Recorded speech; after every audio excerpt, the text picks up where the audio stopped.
Hey everyone, a very good evening to all of you guys.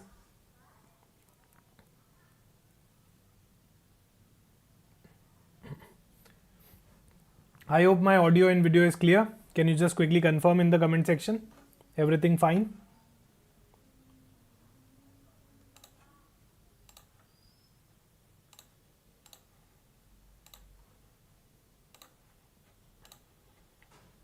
Good to go, perfect.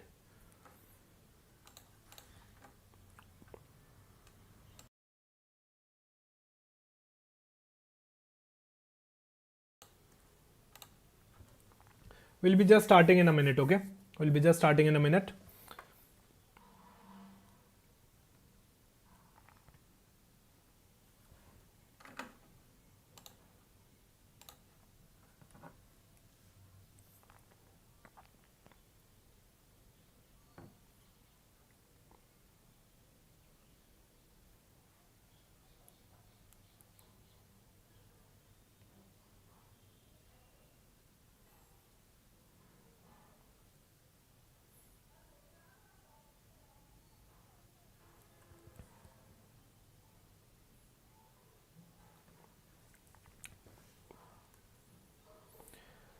Okay guys, so welcome to the finance current affairs session guys.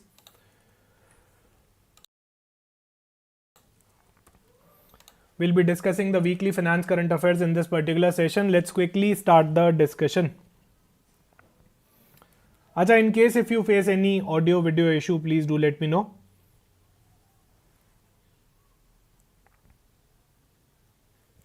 Okay. So guys, the very first thing today we are going to discuss about some of the relief measures are being released by Reserve Bank of India related to the natural calamities. So in case if there is any kind of natural calamity, then RBI is going to give some relief measures, right, to the regulated entities. Say for example, there is a kind of natural calamity in a particular region, in a particular district or in a particular state, then in that case, the RBI will be allowing regulated entities, that means banks and non-banks, to give certain kind of relaxation, right? So earlier, we don't used to have exclusive guidelines, and because of non-availability of exclusive guidelines, the banks were distributing the benefits on a ad hoc basis, or I can say on an inconsistent basis across different regions. But now we are going to have consolidated guidelines related to how we are going to deal with the natural calamities. And let's suppose in a particular region there is a kind of natural calamity, and in case the borrowers are not able to timely service the debt, timely service the interest or the principal payments, then in that case what can happen?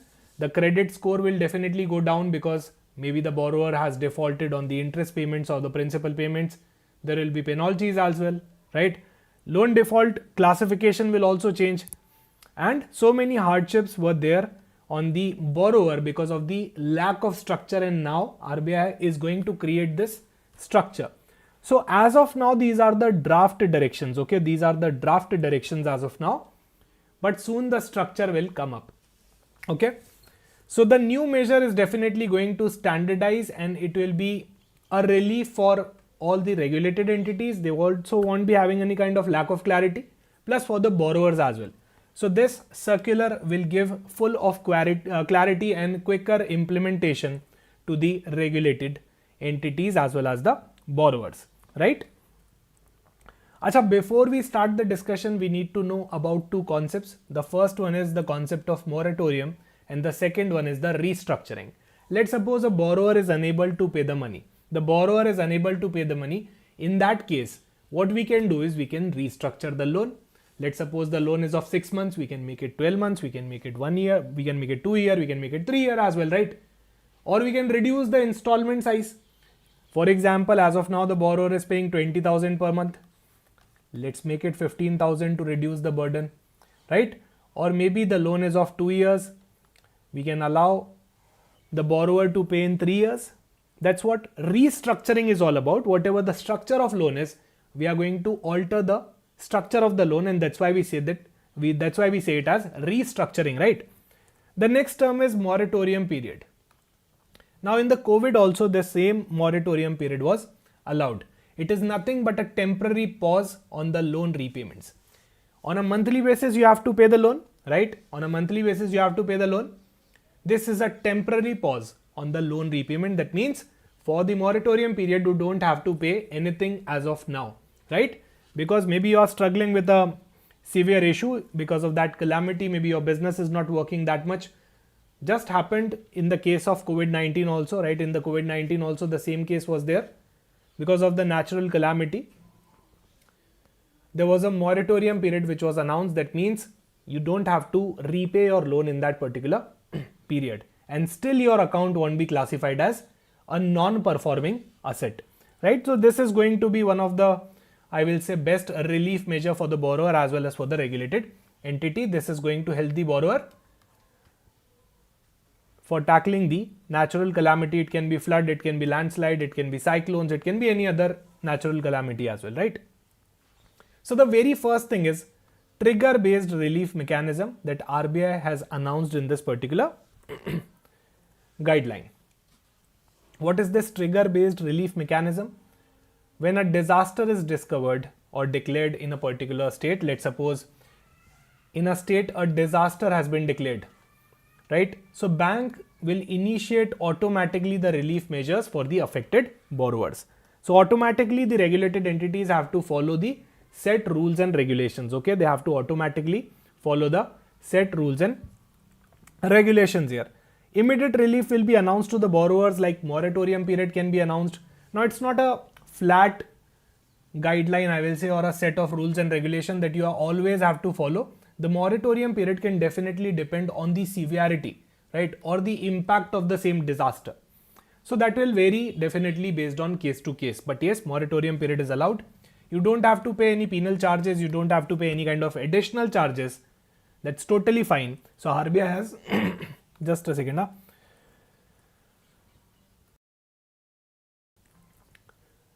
RBI has exclusively stated that no additional charges are required for this particular moratorium period. No problem at all, Monisha. We have just started the class, so no worries at all.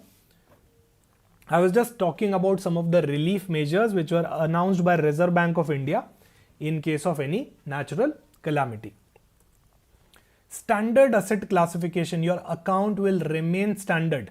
Acha, do you guys understand the concept of NPA? Do you guys know the concept of NPA, which is called as non-performing asset? What is an NPA? Please let me know in the comment section. What do you understand by the term NPA? As the name says it all, it is a non-performing asset. It is a non-performing asset. First thing, there is a bank. Let's suppose Mr. A has taken a loan of 1 crore rupee from this bank.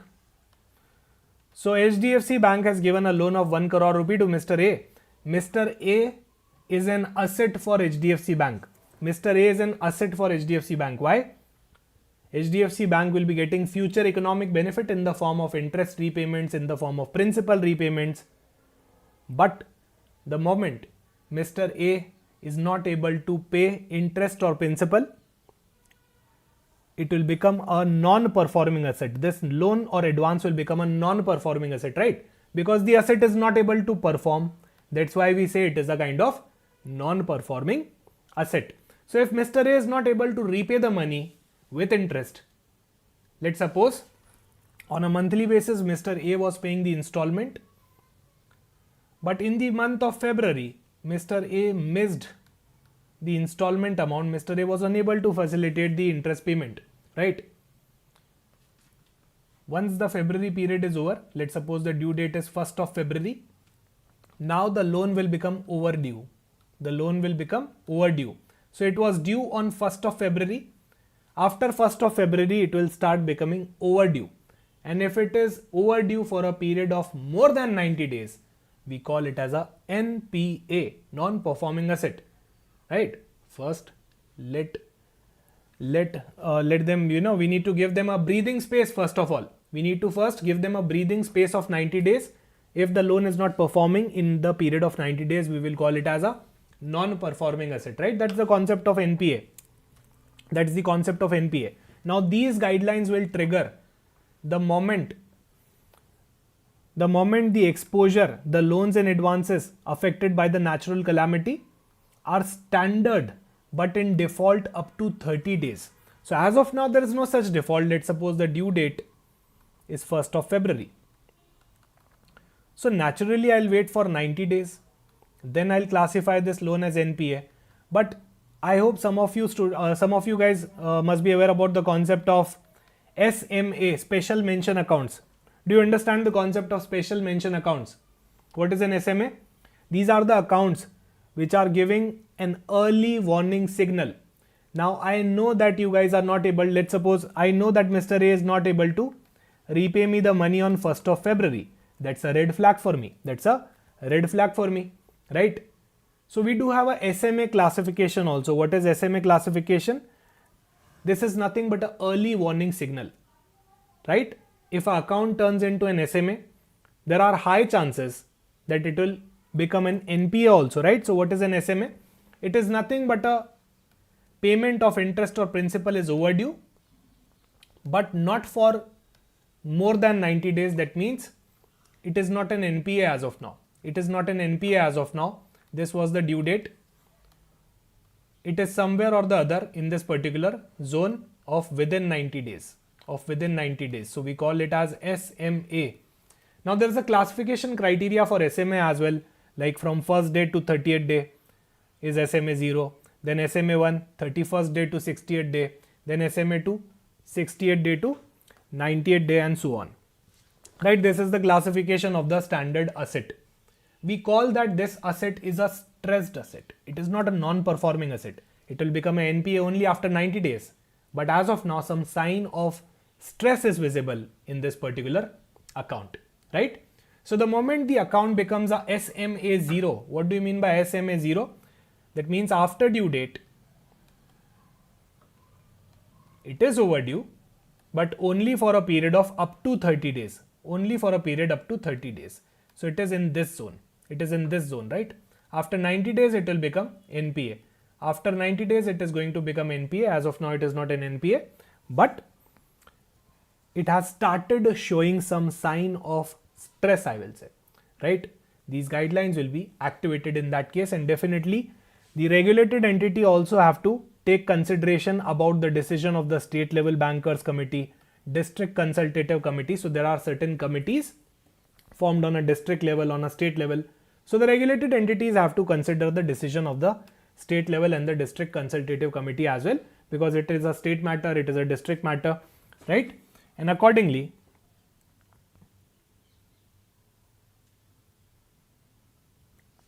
they will decide the further course of action, right? So interest and charges, definitely the bank can levy interest on the outstanding principal. You are not able to pay money during the moratorium period, that's fine. But bank can levy interest. No penal charges will be there. No other fees or charges in any other name will be there. That's a relief measure which is recently announced by Reserve Bank of India, and it is a draft direction as of now, okay? It is a draft direction as of now.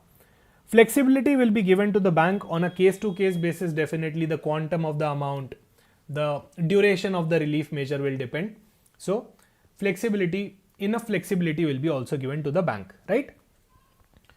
So guys, this was a news in this particular week. RBI's big push on the disaster recovery lending rules to help the borrower during the natural calamity period. Next is the reconstitution of IRDAI, which is the Insurance Regulatory and Development Authority of India. It is the insurance regulator of India, right? This is the insurance regulator of India. Just like RBI is supervising banks and non-banks, SEBI is regulating the capital market. In a similar manner, for insurance entities, Insurance Regulatory and Development Authority of India is there. So it has reconstituted its Reinsurance Advisory Committee. What is Reinsurance Advisory Committee? Acha, do you guys understand the concept of reinsurance? The concept of reinsurance, any idea?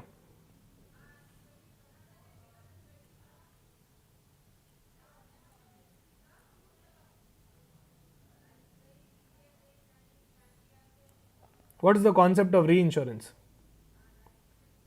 And do you guys know the name of any entity which is in the business of reinsurance in India? Tell me the name of an entity, a very famous one, which is doing reinsurance business in India.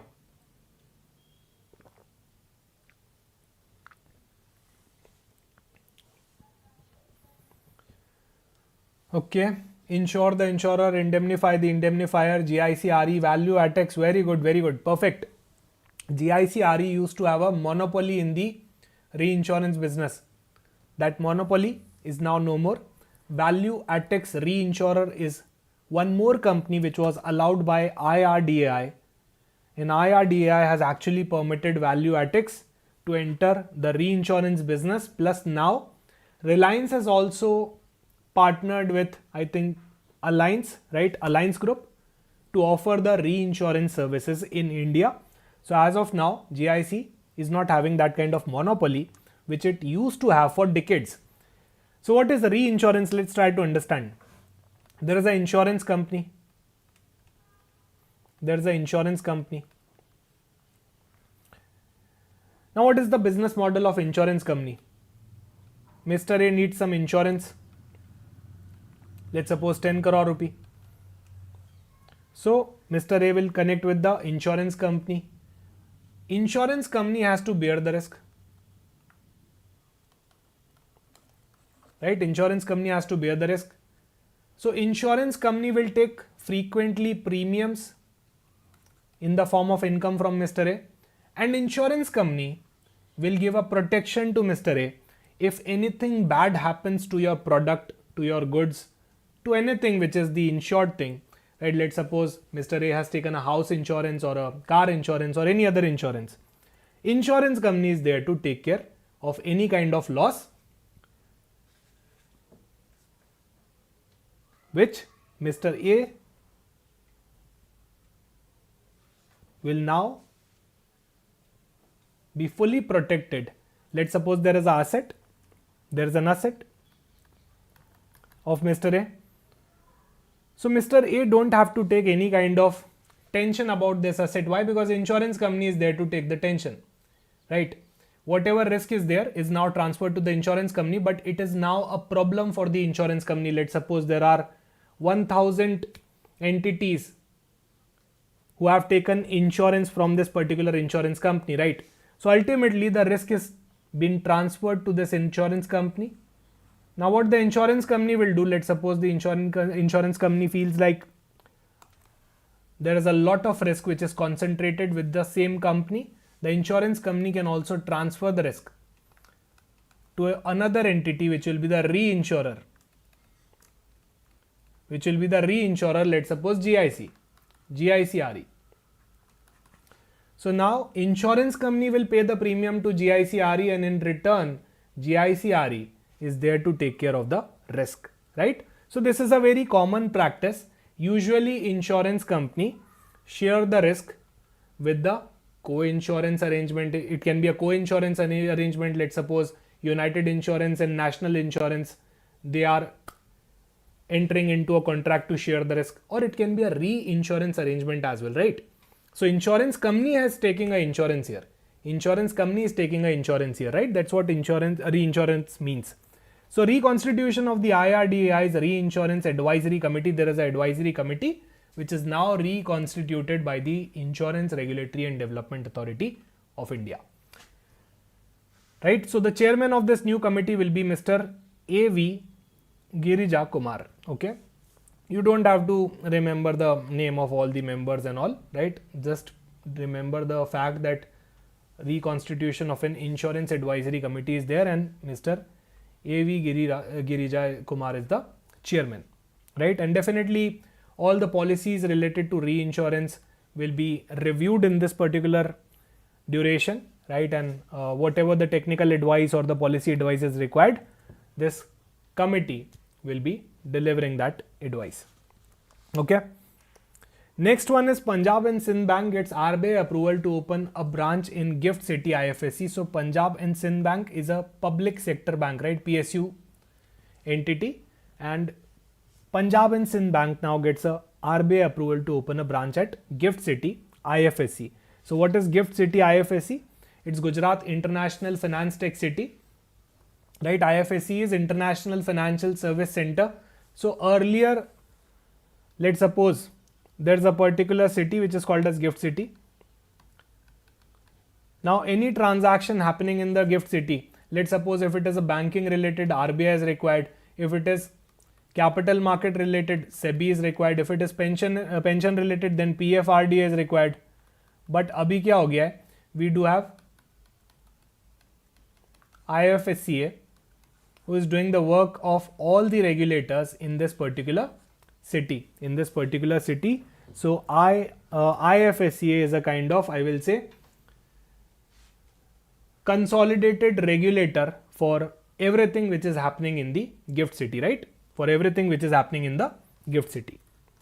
So Punjab and Sind Bank gets the RBI approval to open a branch in the Gift City. So now Punjab and Sind Bank can also enter into, global transactions, facilitate the global transactions related to cross-border financial services or foreign currency transactions or offshore banking also, even international trade services in the Gift City IFSC.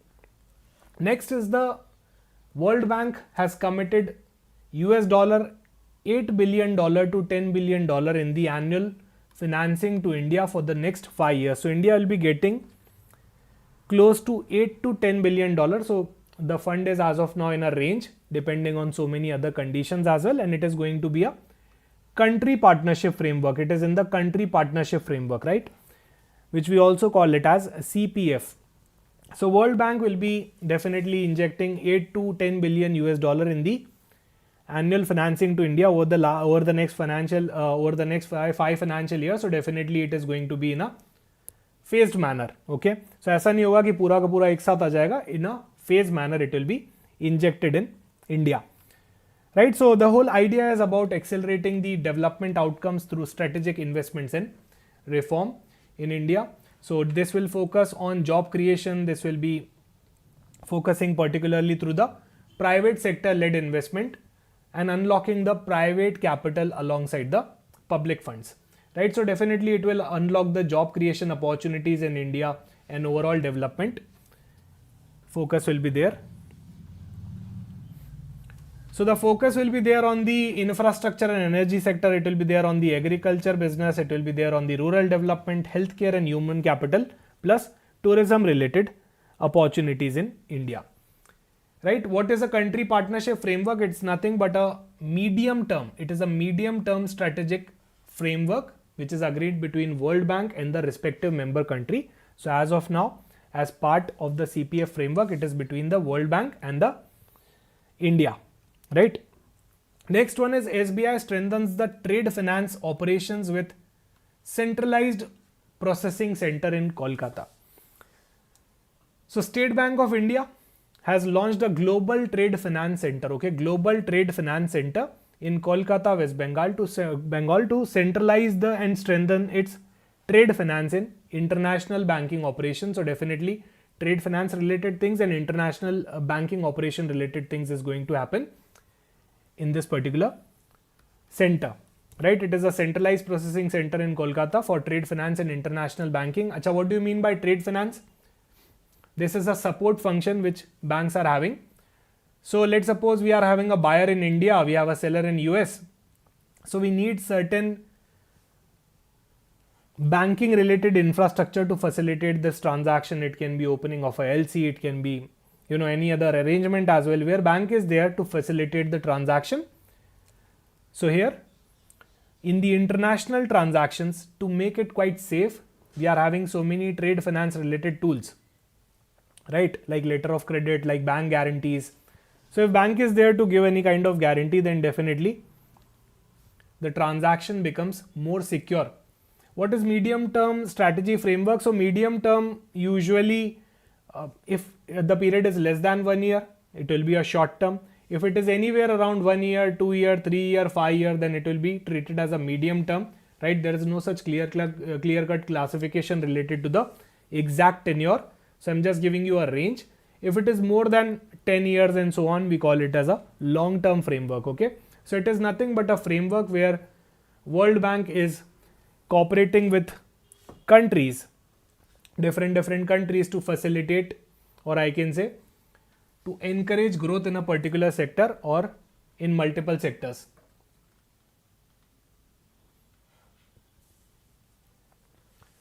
Yes, we can say that this particular unit is going to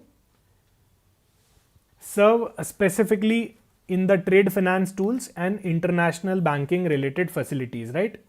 So SBI Bank is going to give specifically the trade finance facilities and the international banking facilities. So whenever the trade is happening between a buyer and seller, if any of the parties situated outside India, it will be an international trade.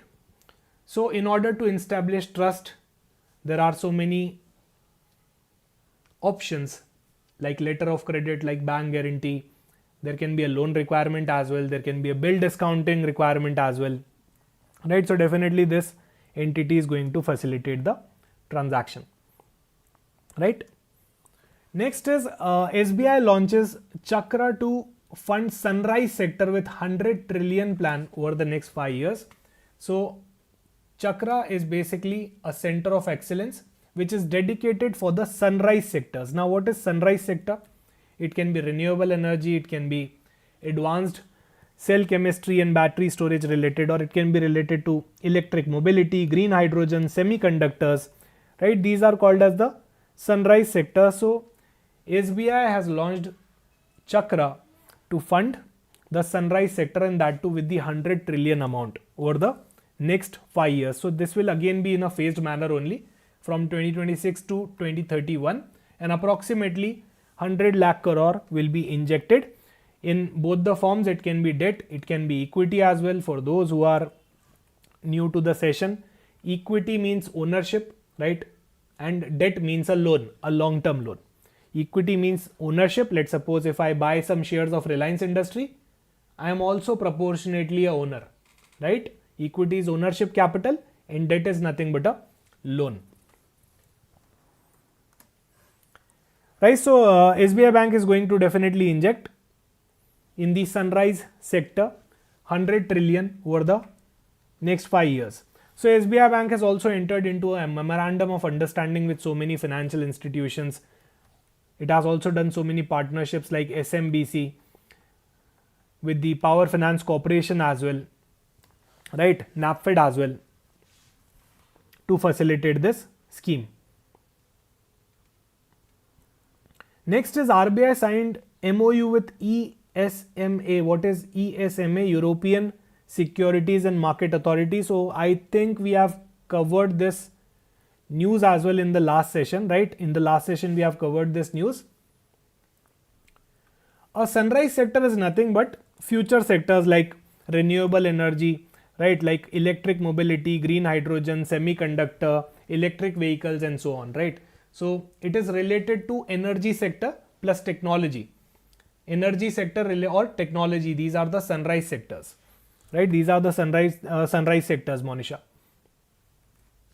They are mostly related to your energy and tech sectors.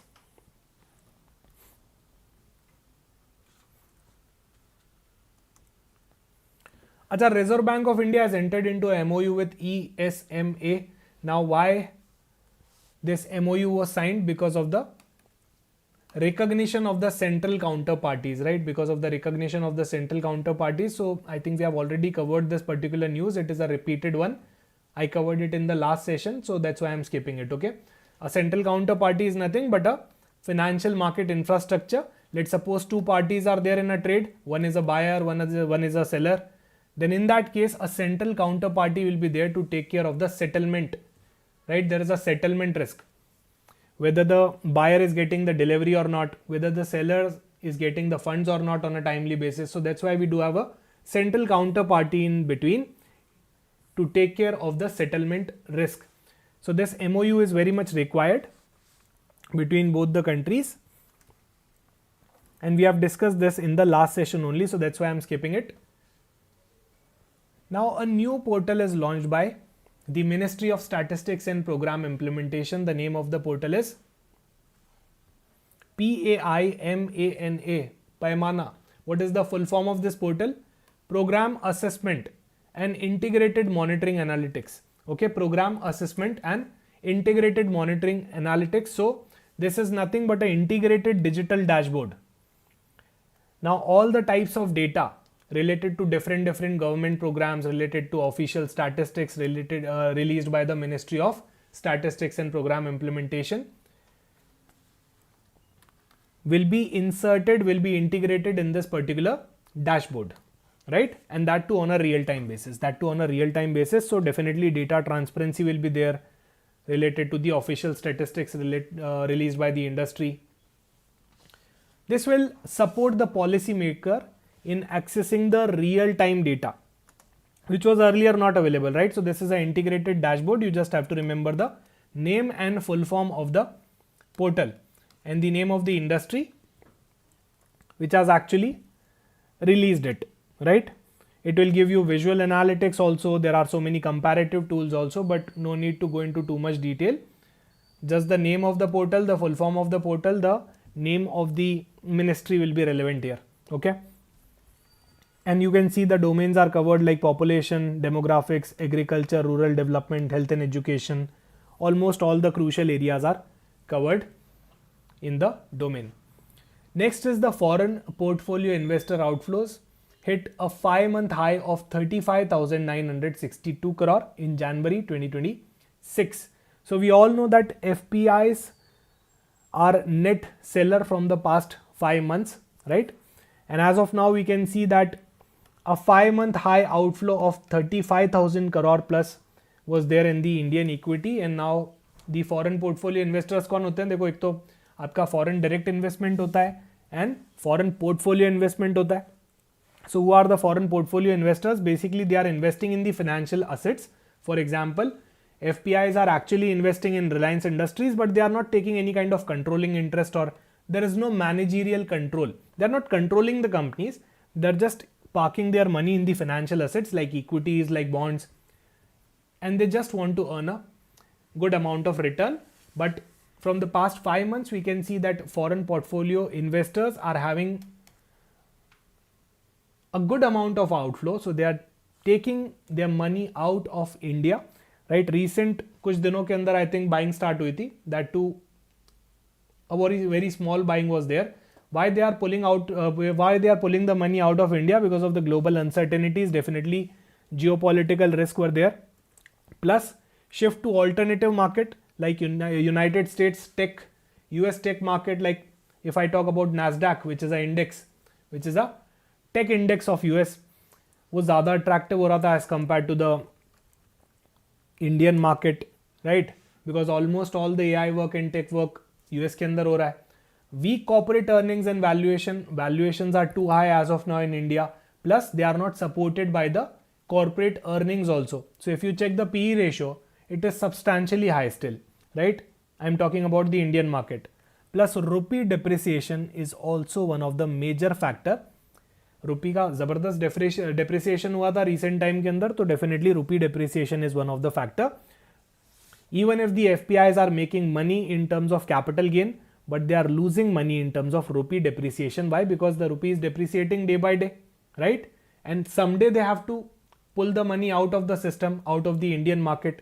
Whenever they are pulling the money out of the Indian market, rupee is depreciated, right? Rupee is depreciated. So because of that, let's suppose they invested $1 lakh, but they are only getting still less than $1 even after earning a small capital gain also. Why? Because of the rupee depreciation, right? Because of the rupee depreciation. Let's suppose $1 earlier used to be, say for example, 70 rupees.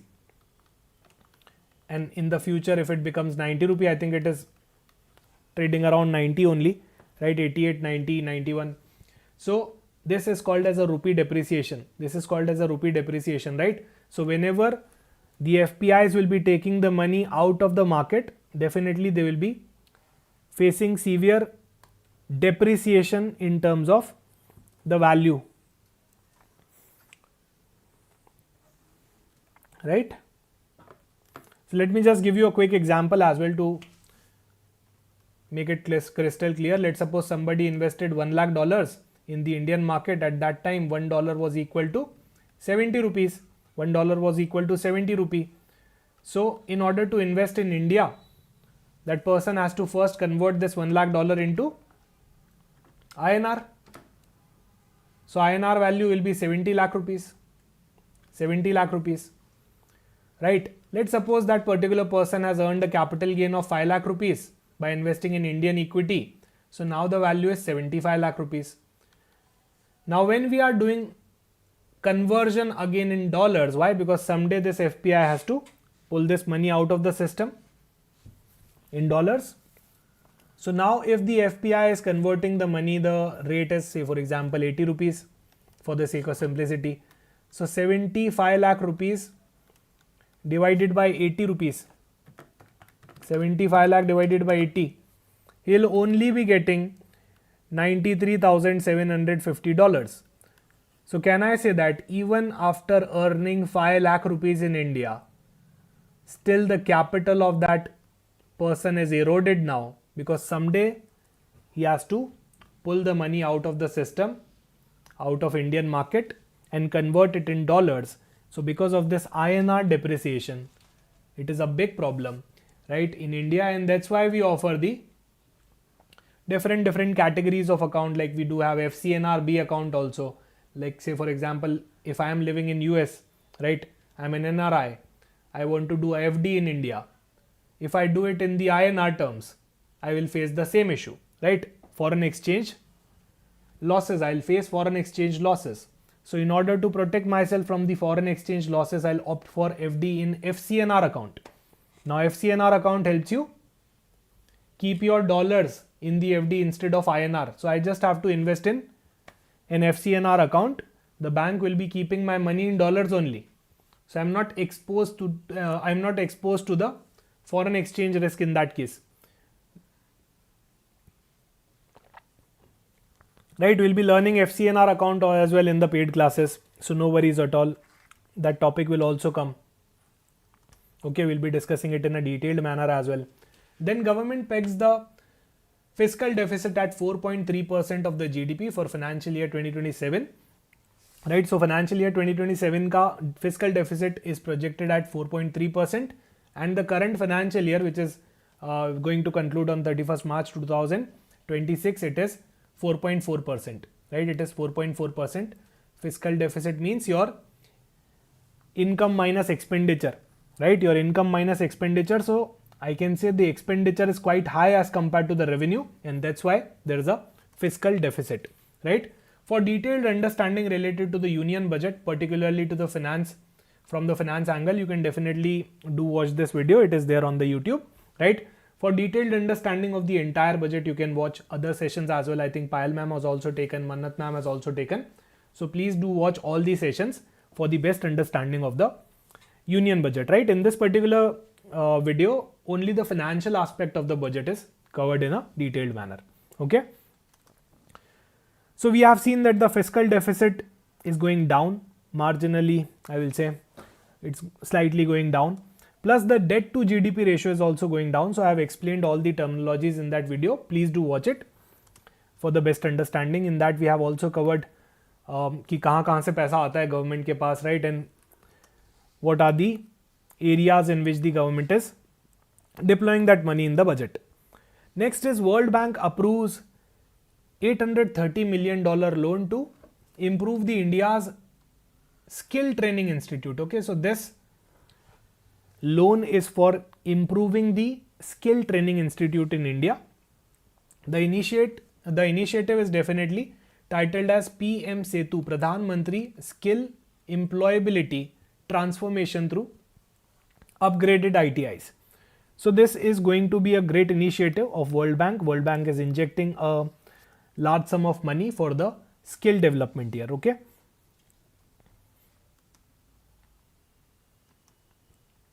Then the next one is SEBI proposes offline bond distribution network to deepen the retail participation. Now the problem in India is, guys, the problem in India related to the bond participation is there is zero participation. I will say not zero, but close to zero participation of retailers, right?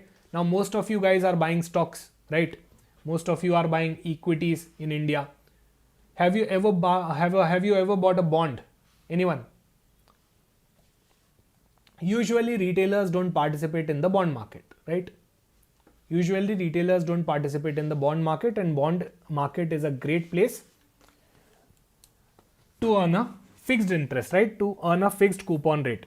We usually prefer FDs over bonds, right? And SEBI is aggressively taking so many steps to deepen the retailer participation in the bond market, right? So SEBI चाहता है कि retailers का अच्छा खासा participation हो in the bond market, and that's why SEBI is proposing to build a offline bond distribution. Why SEBI is proposing building a offline distribution network?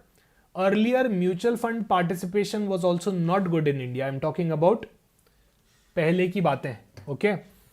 Earlier, mutual fund network was also not so good in India, but eventually the distributors, we can also call them as agents or the mutual fund distributors, they have increased the participation of retailers as well, right? Because there should be somebody to penetrate the market.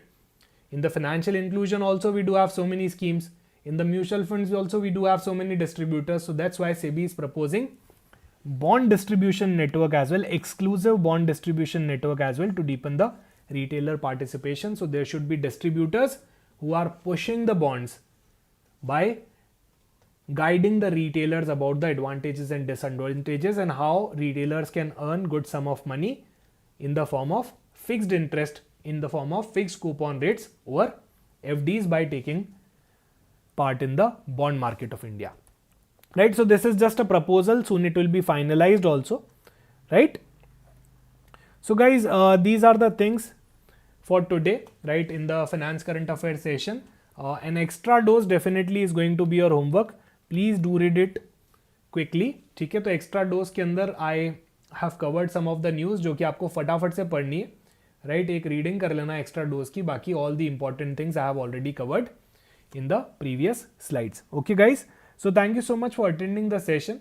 Bye bye. Take care guys. We'll be taking MCQ questions as well. Right, in the next week we'll be going to take the MCQ session as well related to your finance current affairs, and the preparation of static part in finance current affairs part will always go hand in hand. So I hope you are watching the static lectures, and at the same time you have to do the dynamic part as well from your syllabus. Okay guys, so thank you so much. Bye bye. Take care. See you soon in the next class.